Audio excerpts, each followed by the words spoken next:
This is the CBS Evening News with Katie Couric reporting tonight from the Law Library at the Iowa State Capitol in Des Moines.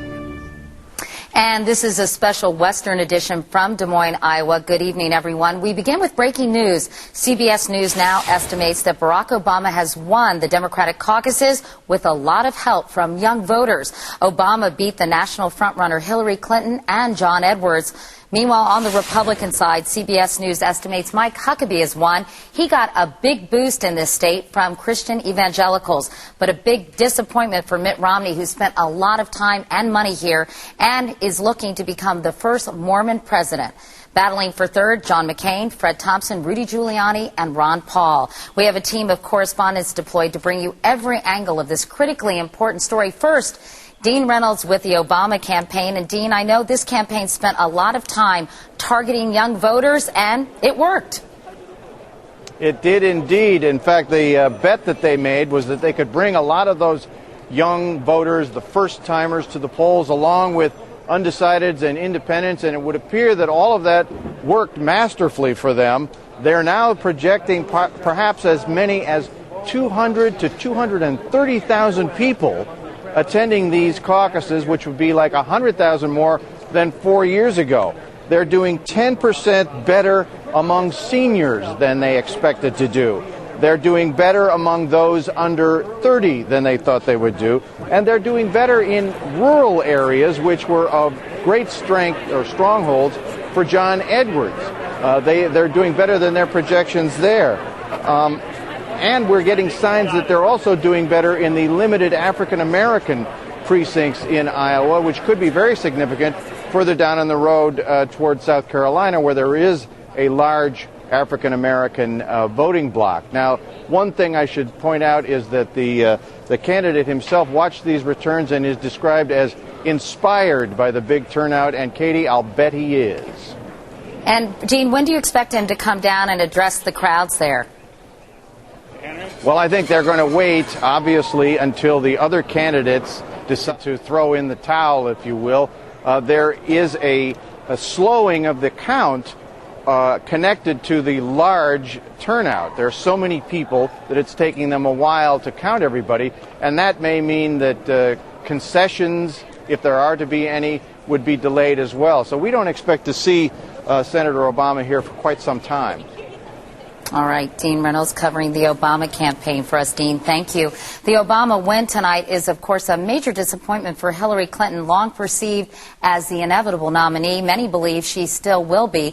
Jim Axelrod is covering her campaign. Jim, was the Clinton camp surprised at the outcome, or are they expressing surprise, or were expectations significantly lowered before the caucuses began?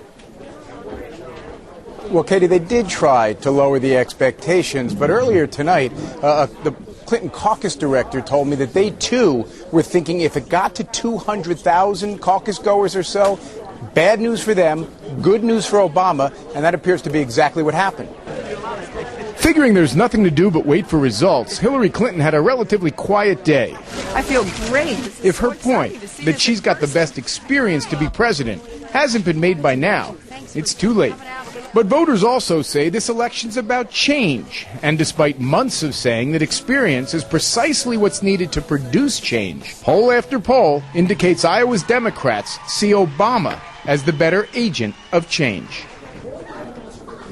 In the last few days, Clinton aides were very careful to say, look, if this is 1, 2, 3-point spread, let's go to New Hampshire and pick it up from there. They were minimizing the importance or significance of a loss as long as the spread was small.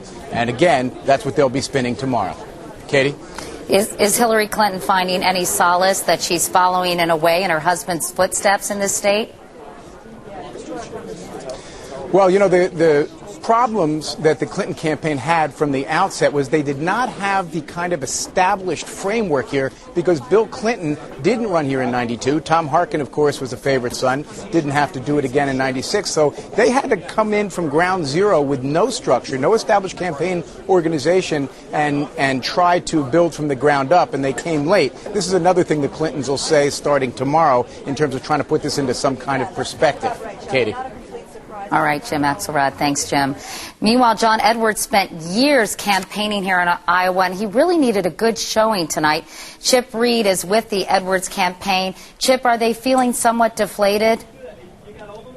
Well, I'll tell you, Katie, this room is about empty, and there's really very little sense of enthusiasm or any kind of positive feeling. But I did just talk to one of the top Edwards advisors, and he said that their take on this is that it is a repudiation of Hillary Clinton. They still believe it's going to turn into a race about change, and that this race, this campaign, is going to be, or at least turn into, a battle between Barack Obama and John Edwards. That, though, does depend on Edwards finishing in a strong second place, and that is still very unclear. So I think that is certainly a positive spin on events so far and a bit of a hopeful look.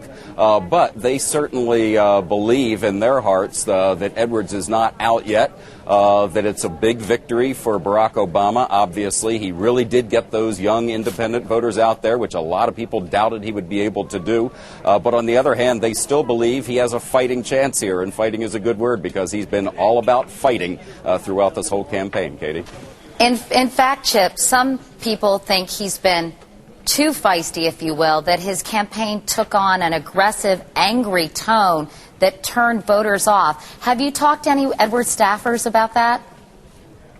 I've talked to a lot of people about that over time, and I've talked to a lot of voters about that. And you know, Katie, the truth is here in Iowa, especially kind of in the bubble of the Edwards campaign, among supporters and staffers, they don't see it at all. They believe that this is a fight, an epic fight, as John Edwards calls it, and they believe that. The people around him, supporters and staffers, believe that you have to go back to Washington and fight, fight, fight.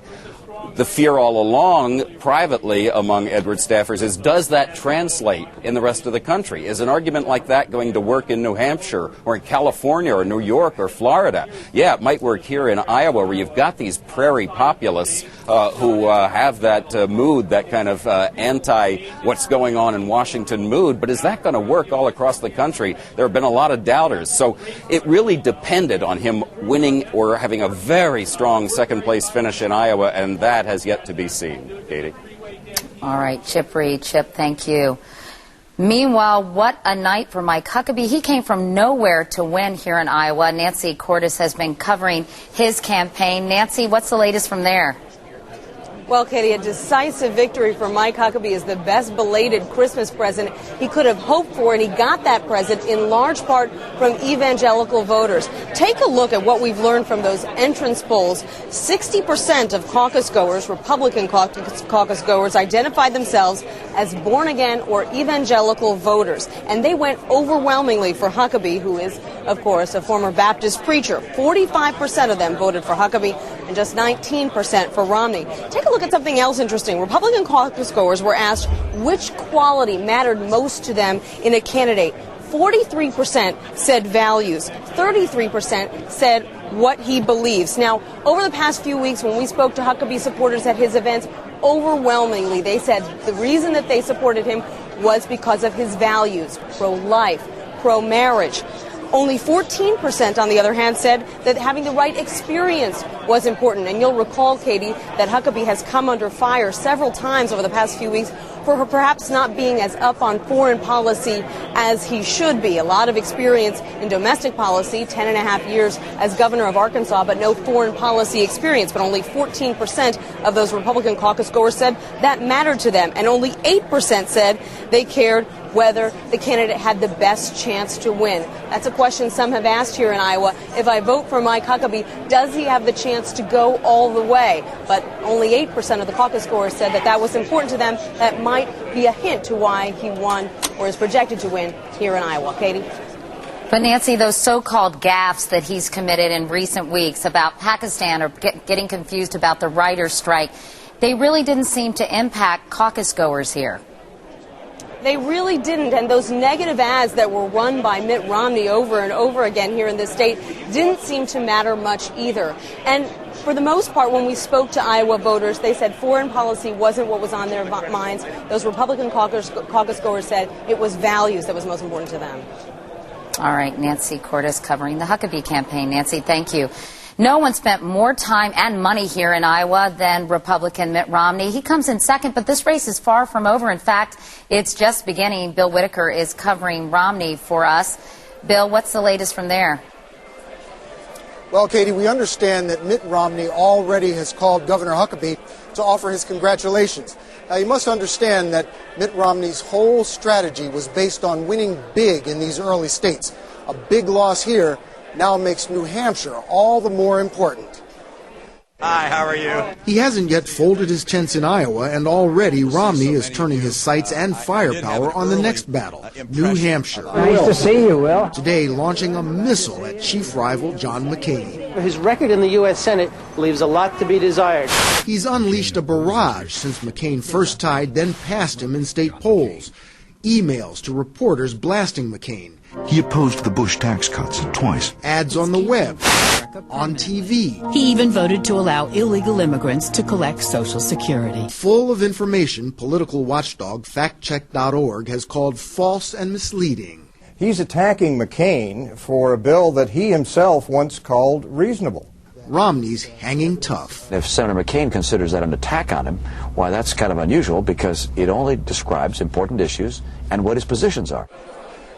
In just the last 2 weeks, Romney has spent about $1 million on ads in New Hampshire going after McCain. Ads that have run roughly 300 times already. Katie?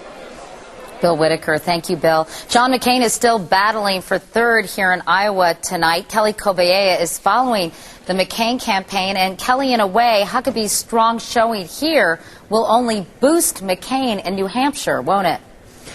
It's really good news for the McCain campaign. They were sort of secretly hoping for this because it takes some of the wind out of the sails of the Mitt Romney camp, and Romney is McCain's chief rival in New Hampshire. A recent poll shows him about 6 points back from McCain, and McCain in the lead in New Hampshire with just about 5 days to go before that primary.